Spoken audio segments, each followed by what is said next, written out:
नमस्कार सबैमा हैन। अब अहिले भर्खरै न्युज हेरेको थियो, ज्ञानेन्द्र साईज्यू, आदरणीय ज्ञानेन्द्र साईज्यू रिहाई हुनुभएछ। तर खुसी लाग्यो रिहाई हुनुभएछ। तर ज्ञानेन्द्र साईज्यू हेर्नुहोस्, यदि तपाईँ अब 7 दिनको तपाईँहरूले टाइम दिँदै हुनुहुन्छ, अब हुन्छ होला, सरकारले गर्छ होला। तर यदि गरेन भने यही 7 दिनभित्रमा हामी विदेशमा भएका हामी जस्ता हजारौँ देशभक्ति हामी युवाहरू जति छौँ, विश्वभरि फैलिएका देश, आफ्नो देशभक्ति, आफ्नो देशमा जान चाहने जति छौँ, हामी विश्वभरि छरिबष्ट भएर बसेका जति पनि हामी विश्वमा अब विदेशमा बसेका छौँ, तपाईँहरूले 7 दिनको म्याद दिनुभएको छ सरकारलाई। 7 दिनभित्र गरेन भने जनदबाब हेर्नुहोस्। नेपालमा भएका त धेरै छन्, हजारौँ लाखौँ काला ब्यागका पैसाका बिट्टामा बिक्मीहरू धेरै छन्। हामी विदेशमा भएका देशभक्ति जतिलाई हामीलाई देश झिकाउनुहोस्, हामी तपाईँहरूको साथमा छौँ, हामी लड्ने छौँ। यदि तपाईँहरू माथि देशभक्ति, एउटा देश विखण्डित हुनबाट बचाउनका लागि अघि बढ्दै गर्दाखेरि तपाईँहरू माथि प्रहार गरेको छ। जसरी अघि दिउँसो तपाईँलाई घाँटीमा समातेर लछार पछार पार्दै लग्यो, अहिले छोडिएको छ।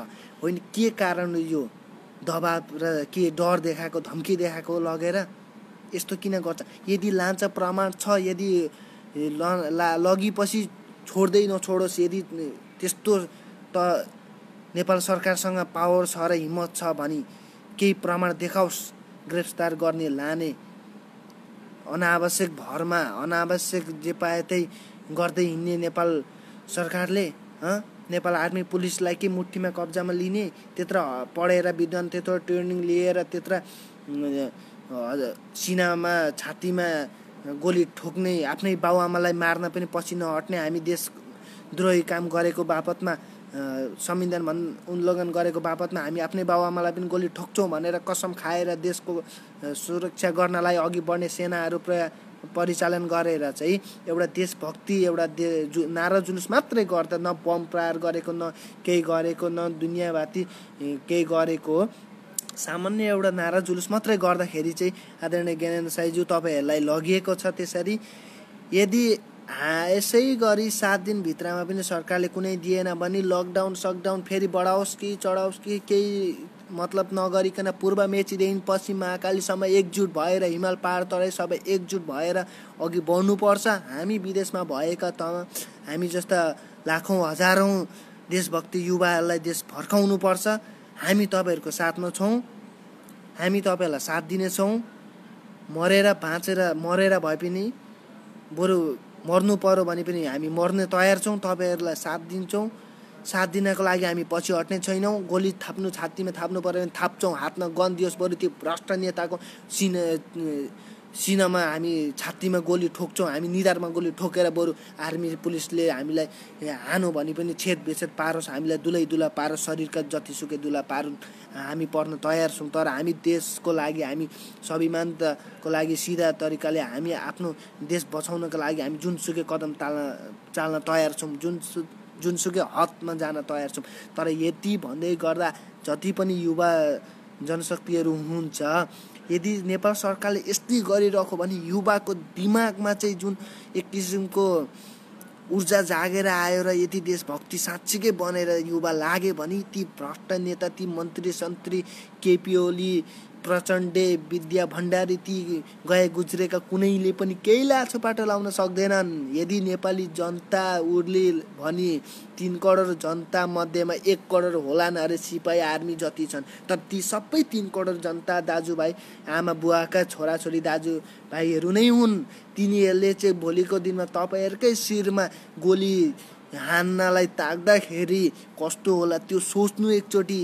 मुखमा जे पावर छ, सत्तामा बसेको छु भन्दैमा डिआइजी, एसपी, कर्नेल, जर्नेल, प्रधान सेनापतिहरूलाई पुरै अब निर्देशन नदिनुहोस्, गलत काममा निर्देशन नदिनुहोस्। भोलिको दिनमा तपाईँहरूकै टाउकोमा गन तर्स्याएर चाहिँ छेड्लान्। यति होस गर्नुहोस् नेताजीहरू, सत्तामा हुनुभएका तमाम सिरिपेच लगाइदिउँला, बरु तपाईँलाई देश बचाउनुहोस्। कोरोना सङ्क्रमित छ अहिले देश, विश्व कोरोनाले ग्रस्त भएको छ। राजाको सिरिपेज बरु केपी ओलीजी तपाईँलाई लगाइदिउँला, सदाको लागि तपाईँलाई दाइजो स्वरूप दिउँला, तर देश बचाउनुहोस्, गरिब जनतालाई, भोकनाङ्गा जनतालाई बरु खाना खुवाउनुहोस्, सुरक्षा एउटा घाँसबास कपासको व्यवस्था त गरिदिनुहोस्, भोकै मर्न नदिनुहोस्। बरु राजाको सिरिपेज म्युजियममा राखेको त्यही बरु तपाईँको शिरमा ल्याएर टक्राइदिउँला। तपाईँ मर्दाखेरि पनि तपाईँको लासमा हजारौँ नेपालको राष्ट्रिय झन्डा ओढाइदिउँला, तर पनि देशलाई विखण्डित बनाउने काम नगर्नुहोस्, सर्वसाधारण जनतालाई दुःख नदिनुहोस्। ज्ञानेन्द्र साईज्यूलाई अघि अब गिरफ्तार गरियो छोडियो, फेरि हिजो गिरफ्तार गरियो छोडियो, यस्तो यो किन गरिरहेछ, के को लागि गरिरहेछ? उनीहरूले के बम प्रहार गरे, के आफ्नो बल शक्ति प्रयोग त गरेका थिएनन्, एउटा नारा जुलुस मात्र लगाएका थिए, त्यही पनि एउटा काठमाडौँ भ्याली भित्र। अब यस्तै गर्दै गर्दा देशभरिकै स्थानबाट जति पनि भ्रष्ट जति छन् ती सबैले बाटोमा ल्याउँदै 3 करोड जनताले कुल्चिएर लच्छर पच्छर पारेर गिद्धले तिमीहरूको शरीरलाई गिद्धले लच्छर पच्छर पारेर गिद्धले खाँदाखेरि त्यतिखेर चाल पाउनेछौ। 3 करोड जनता उर्लिने छन्। यस्तै गरिरह्यो भने अन्याय र अत्याचार विरुद्ध थामिँदैनन्। 2-4वटा बिट्टा पैसा खाएका भरमा 2-4वटा भरौटे झोले मिडियाहरूको सपोर्टमा 2-4वटाले भाषण ठोक्लान्, 2-4वटालाई नानाबाती भन्लान्। नेपाल सरकारले के गरिरहेछ? भरौटे झोले पत्रकार बिना एउटा केही बनाएको छैन, एउटा सङ्गठन बनाएर, एउटा निकाय बनाएर, एउटा बकाइदा तरिकाले सीमित तरिकाले मिडियालाई पनि एउटा दर्ता गरेर दर्ता प्रणाली बनाएर चाहिँ सीमित तरिकाले मिडियाहरूलाई एउटा लाइसेन्स दिएर बकाइदा तरिकाले एउटा सीमित तरिकाले खोल्नुपर्ने। जो पाए त्यही, जता पाए त्यतै जसले पाए भरौटे झोले नेताहरूका कार्यकर्ताहरू नै अब एउटा माइक र एउटा क्यामेरा बोकेर हिँडेका छन्। एउटा क्यामेरा चलाउनेको जानेकै भरमा जबरजस्ती अघि दिउँसो हेर्दै अब त्यत्रा नाराजुल लगाएर हिँड्ने मध्येमा सबै कता र कता समातेछन्। त्यत्र 10, 20, 50, 100 जना त्यत्रा मिडियाहरू चाहिँ त्यही आफ्नो डिआरपी बढाउनका लागि र आफ्नो भ्युज लाइक बढाउनका लागि पैसाकै पछाडि दौडिरहेको छ। के पारा हो त्यो? के पारा हो? यो देशभक्ति र देशको चौथो नागरिकता भनेर एउटा चिनाउने, पहिचान गर्ने एउटा काम गर। तिमीहरूले फोटो खिचेर भिडियो हालेकै भरमा हुँदैन। त्यस्ता धेरै छन्, किन त्यस्तो गरिरहेछौ?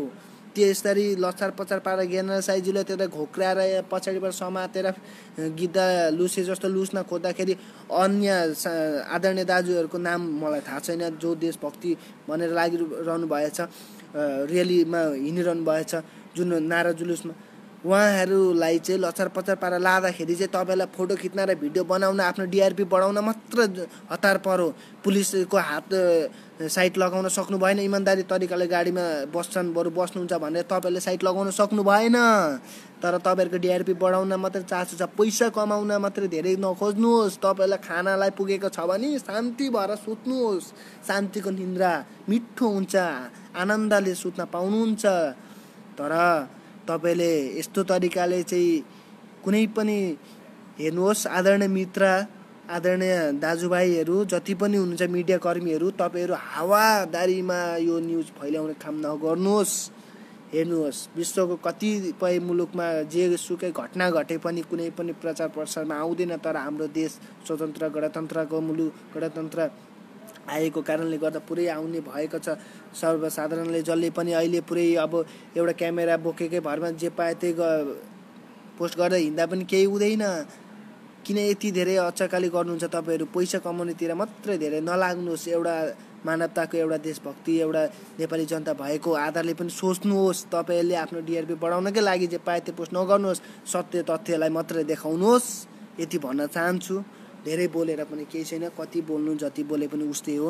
त्यत्र तमाम आदरणीय दाजुहरूले त्यत्रो अब देशभक्तिको नारा जुलुस लगाउँदा त अझै पनि त्यही देशमा किरा परेकाहरू छन्, त्यही विरोधी गर्ने, त्यही देशमा राम्रो काम गर्दै अघि बढ्न खोज्ने कुनै पनि देशमा नभएर नेपालमा त अझ राम्रो काम गरेर अघि बढ्न खोजे भने खुट्टा तान्नेर पछाडिबाट छुरा हान्ने नै मात्र निस्किन्छ। राजालाई त मारे, त्यत्र अब वरिष्ठ हाम्रो राजा मार्ने देश राजालाई त षड्यन्त्र गरेर वर्षौँदेखिको षड्यन्त्रकारीहरूले षड्यन्त्र गरेर त्यही चोर नेता दलाल फटाहालले तिनीहरूले मारे र आफ्नो कब्जामा लिए देशलाई आफ्नो मुठीमा बनाए। अहिले त्यही दलालहरूले त्यत्रो लाखौँ खर्च गरेर पढाएका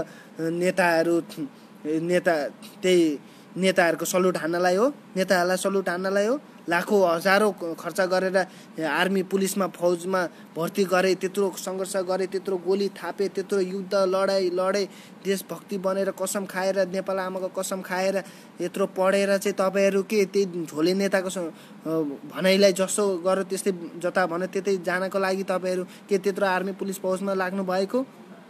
तपाईँहरूलाई लाज लाग्दैन? प्रधान सेनापतिज्यू, आइजिपीज्यूहरू तपाईँहरू लाज लाग्दैन? एउटा केही अलिकति सोच्न सक्ने तपाईँहरूको मानसिकता क्षमता छैन?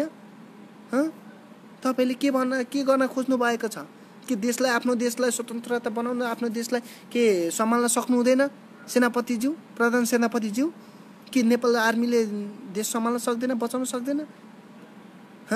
ती झोले भरौटे नेताहरूकै भरमा सबैलाई के सम्बन्धै जेलमा लाने? यदि जेलमा त्यसरी नै लाने हो भने त सबैलाई लानुहोस् न, खाना खुवाउनुहोस्, सरकारी खाना, सरकारले खुवाउँछ खाना भने त सबै भोका नाङ्गा जतिलाई सबै अब जुलुस गर्नुहोस्, तपाईँहरू खाना पाउनुहुन्छ।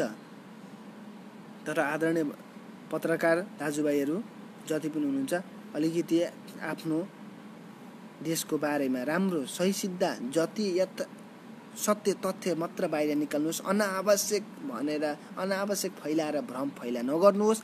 हामी विदेशमा भएका युवा जतिलाई जति देशभक्ति, जति नेपाल जान चाहन्छौँ लानुहोस्, हामी साथमा छौँ। देशभक्ति, देशको विरुद्धमा देशलाई कसैले हातपात गर्न खोज्छ, देश लुचरपुचर गर्न खोज्छ भने हामी देशको लागि हामी मर्न पनि तयार छौँ। म यहाँ विदेशमा बसेँ भनेर बोलेको होइन, म देशमा थिएँ भने पनि यति नै बोल्ने थिएँ। जतिसुकै गरेर पुलिसले जति हिरासतमा लगे पनि छोड्ने बित्तिकै ज्ञान साइज्यू जस्तो म पनि बोल्ने थिएँ होला। म त्यति साह्रो बोल्न नजाने तापनि आफूलाई लागेको कुरा र देशको लागि दुई चारवटा शब्द पोख्ने थिएँ। म यो हेर्दा वाक्क भएर चाहिँ मलाई दुई चारवटा पोख्न मन लागेर पोख्न आएको। मैले धेरै बोल्न नजाने पनि म टाइम ड्युटी गर्नुपर्छ, परदेशको ठाउँमा हेरेर बुझ्न पनि नजानेको होला, तर जति पनि मैले बुझेको जानेको छु त्यो मैले बोलेको छु। हेर्नुहोस्, यति भन्दै अब सबै नेपाली दाजुभाइहरू जसरी देशभक्ति बनेर तपाईँहरू मुखले भट्याउनुहुन्छ, जसरी चौतारामा बसेर पार्टीका कुरा गर्नुहुन्छ, त्यो सबै छोडेर देशको निम्ति बिन्ती छ सम्पूर्ण तपाईँहरू देशको निम्ति पूर्व मेचीदेखि पश्चिम महाकाली ठाउँ ठाउँमा जुलुस आन्दोलन गर्ने भनेको होइन। एउटा स्वतन्त्र तरिकाले एउटा जसरी अब एउटा दङ्गा फसाद नगरिकन पनि एउटा आन्दोलन हुन्छ, त्यही तरिकाले पूर्व मेचीदेखि पश्चिम महाकाली केपी ओलीले त्यत्रो पूर्व मेची महाकाली अभियान सुरु गर्दाखेरि जसरी तपाईँहरू शान्तिपूर्ण तपाईँहरू पछि लागेर हिँड्नुभयो त्यसरी नै पछि लागेर हिँड्नुहोस् न। देश बचाउनुहोस्। भ्रष्ट नेतालाई बालुवाटार र सिंहदरबारबाट लछार पछार पार निकालेर कुल्चिनुहोस् न।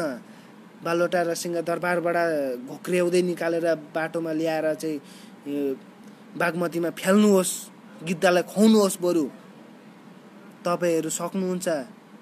हामी पो विदेशमा छौँ त, हामीलाई नेपाल झिकाइयोस्। हामी जस्ता हजारौँ युवा युवती जति पनि दाजुभाइ हुनुहुन्छ, नेपाल झिकाइयोस्। हामी लड्न तयार छौँ। मेरो हातमा मलाई नेपालमा पुऱ्याएर गन दियोस्। हजारौँ सिपाहीले मलाई गोली बन्दुक ताकुन्।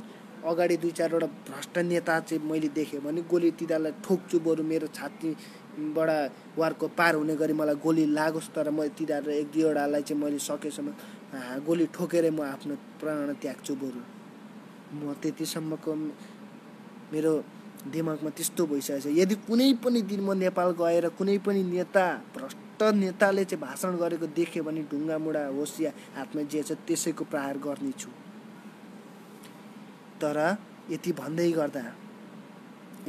गर्दा राम्रो काम गर्नेलाई पनि असर नपरोस्, किनकि राम्रो काम गर्नेहरू राम्रै गरिरहनु। तपाईँहरूको विरुद्धमा कोही बोल्ने सक्ने छैन, तर बोल्ने धेरै हुन्छन्। राम्रो काम गर्दाखेरि धेरैले बोल्ने पछाडि खुट्टा तान्ने गर्छन्। यदि तपाईँको खुट्टा, तपाईँले राम्रो काम र असल काम गर्दै गर्दा तपाईँको खुट्टा र तपाईँको विरोधीमा जो बोल्छ, तपाईँ अझै हिम्मतको साथ अघि बढ्नुहोस्।